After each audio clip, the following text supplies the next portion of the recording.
UPA सरकार इस संसद सत्र में शक्ति परीक्षण के साथ अगले जनादेश की राजनीति करेगी। उसने भाजपा को भड़काने वाले कुछ विधेयक पेश किए हैं, जैसे सांप्रदायिक हिंसा विरोधी एक बिल है। जाहिर है चुनाव के चलते भी टकराव के आसार है। इस पर आगे चर्चा करें उससे पहले देखें मेरा ये खुलासा।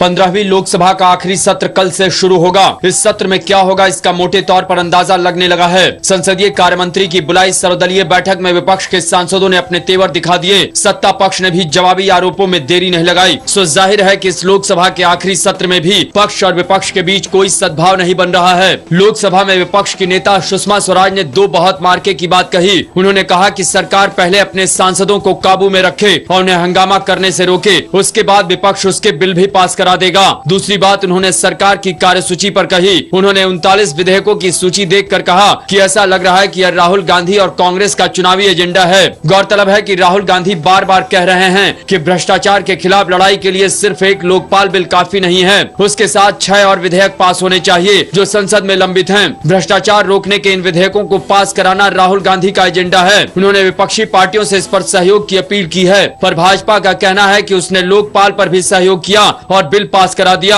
लेकिन राहुल गांधी अपनी सभाओं में कहते हैं कि विपक्ष ने बिल को रोकने की कोशिश की थी, इसलिए भाजपा क्यों राहुल गांधी का एजेंडा पूरा करने के लिए सहयोग करे। तभी सुषमा स्वराज ने समर्थन देने से पहले कई किस्म के अगर मगर लगा दिए। उन्होंने तेलंगाना के मसले पर कांग्रेस के सांसदों को हंगामा करने से रोकने की शर्त संसदीय कार्य मंत्री के सामने रखी। इस पर बाद में कमलनाथ ने कहा कि विपक्ष को अगर मगर करने की बजाय भ्रष्टाचार विरोधी बिल पास कराने में सहयोग करना चाहिए। पर यह तथ्य है कि अलग तेलंगाना राज्य के मसले पर जमकर हंगामा होगा। इस बार सरकार अलग राज्य का बिल पेश करने वाली है और सीमांध्र के सांसदों की पूरी कोशिश होगी कि बिल नहीं पेश हो पाए। इसमें भारी हंगामे के आसार हैं। विपक्ष भी हंगामा करने से बाज नहीं आएगा। अगस्ता वेस्टलैंड हेलीकॉप्टर सौदे के घोटाले को भाजपा बड़ा मुद्दा बना रही है। अरुण जेटली ने इसे दूसरा बोफोर्स कांड करार दिया है। सो भाजपा चुनाव में इसे बड़ा मुद्दा बनाने की तैयारी कर रही है, जिसका प्लेटफॉर्म संसद भवन बन सकता है। इसके अलावा सरकार सांप्रदायिक हिंसा बिल भी पेश करने की तैयारी कर रही है, जिसका जोरदार विरोध भाजपा की ओर से हो रहा है।